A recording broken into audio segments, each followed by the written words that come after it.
എല്ലാവർക്കും നമസ്കാരം. അങ്ങനെ അമേരിക്കയും ഇറാനുമായുള്ള യുദ്ധം മെമ്മറാൻഡം ഓഫ് അണ്ടർസ്റ്റാൻഡിങ്ങിലൂടെ പെർമനന്റ് ആയിട്ട് നിർത്തി. അപ്പൊ എന്താണ് ഈ മെമ്മറാൻഡം ഓഫ് അണ്ടർസ്റ്റാൻഡിങ് നമുക്ക് നോക്കാം. അപ്പൊ വീഡിയോയിലോട്ട് പോവാം. അപ്പൊ അതിനു മുമ്പേ നമുക്ക് എന്താണ് ഈ യുദ്ധത്തിന്റെ തുടക്കം, എന്തിനാണ് ഈ യുദ്ധം നടത്തിയതെന്ന് നമുക്ക് നോക്കാം.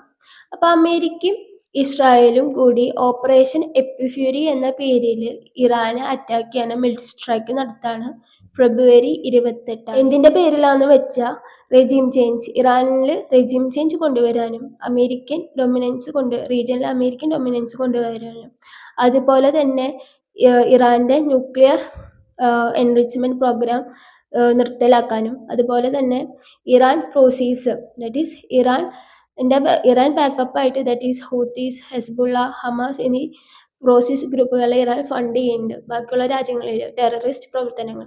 അപ്പൊ അതൊക്കെ നിർത്തലാക്കാനും അതൊക്കെ ഇതാക്കാനുമാണ് ഈ ഒരു യുദ്ധം അമേരിക്കയും ഇസ്രായേലും കൂടി തുടങ്ങി. റഷ്യയും യുക്രൈനും പോലെയല്ല മിഡിൽ ഈസ്റ്റിലത്തെ ഈ യുദ്ധം എല്ലാ എക്കണോമിക്സ് ദാറ്റ് ഈസ് ഡെവലപ്ഡ് ആവട്ടെ, അണ്ടർ ഡെവലപ്ഡ് ആവട്ടെ, ഡെവലപ്പിംഗ് നാഷൻസ് ആവട്ടെ, എല്ലാ എക്കണോമിക്സിനും ഭയങ്കരമായിട്ട് ബാധിച്ച ഒരു യുദ്ധമാണ് ഈ യുദ്ധം. ബിക്കോസ് എന്ന് പറയുന്നത് എന്തുകൊണ്ടാണെന്ന് വെച്ചാൽ ദാറ്റ് ഈസ് ഗൾഫ് രാജ്യങ്ങളിൽ നിന്നാണ് മിക്ക രാജ്യങ്ങളും എണ്ണ ഇമ്പോർട്ട് ചെയ്യണം. അതുപോലെ തന്നെ കുറെ പേർക്ക് ജോലി നഷ്ടമായി. അതുപോലെ ഇന്ത്യയിൽ ഇമ്പാക്റ്റ് നോക്കാന്ന് വെച്ചാൽ ദാറ്റ് ഈസ് ക്രൂഡ് ഓയിലിന്റെ വില കൂടി, ഫെർട്ടിലൈസേഴ്സ് ഇമ്പോർട്ട് കോസ്റ്റ് കൂടി, ദാറ്റ് ഈസ് ഗോൾഡിന്റെ പ്രൈസ് കൂടി, മിക്ക രാജ്യങ്ങളുടെയും കറണ്ട് അക്കൗണ്ട് ഡെഫിസിറ്റ് കൂടി.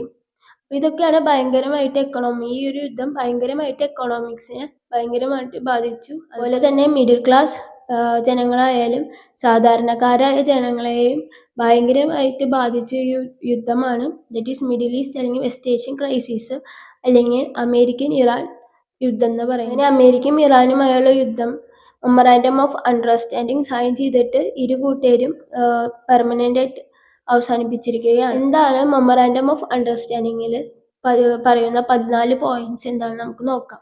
ആദ്യമേ തന്നെ പെർമനന്റ് സീസ് ഫയർ ആണ്. ദറ്റ് ഈസ് പെർമനന്റ് ആയിട്ട് ഇപ്പൊ കണ്ട പോലെയല്ല, പെർമനന്റ് സ്ഥിരമായിട്ടും ഈ ഒരു യുദ്ധം അവസാനിപ്പിക്കും. അതുപോലെ തന്നെ എല്ലാ ഫ്രണ്ടുകളിലത്തെയും മിലിറ്ററി ഓപ്പറേഷൻസ് ഇൻക്ലൂഡിങ് ലെബനനിലത്തെ വരെ മിലിറ്ററി ഓപ്പറേഷൻസ് സ്ഥിരമായിട്ട് നിർത്തും. അതുപോലെ തന്നെ ഇറാൻ പോർട്ടുകളിലെ മേലെയുള്ള US നേവൽ ബ്ലോക്കേഡ് ഒഴിവാക്കും. സ്ട്രേറ്റ് ഓഫ് ഹോർമസ് റീഓപ്പൺ തുറന്നു കൊടുക്കും. അപ്പോൾ കൂടുതൽ ക്രൂഡ് ഓയിലൊക്കെ എല്ലാ ലോകരാജ്യങ്ങളിലേക്ക് എത്തും.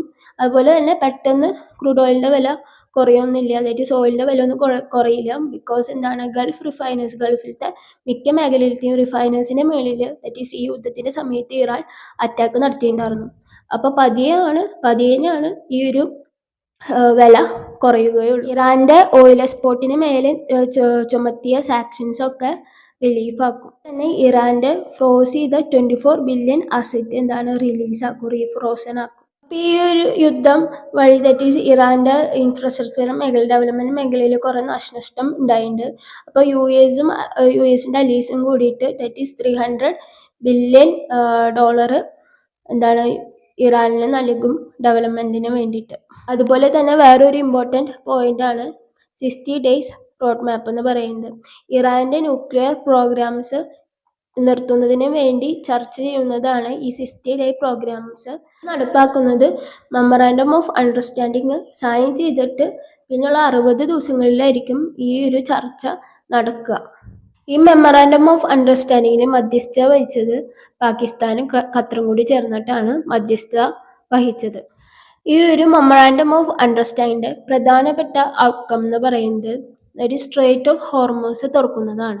സ്ട്രേറ്റ് ഓഫ് ഹോർമൂസ് തുറക്കുമ്പോൾ കൂടുതൽ ചരക്ക് കപ്പൽ നീക്കങ്ങളുണ്ടാവും. എണ്ണ, ക്രൂഡ് ഓയിൽ എല്ലാ രാജ്യങ്ങളിലേക്ക് എത്തും. അങ്ങനെ കുറച്ച് സമയം എടുക്കും എല്ലാ സ്ഥിതിഗതികളും പഴയ പോലെ ആവാനായിട്ട്. അപ്പോൾ ഇതൊക്കെയാണ് മെമ്മറാൻഡം ഓഫ് അണ്ടർസ്റ്റാൻഡിങ്ങിൽ പറയുന്നത്.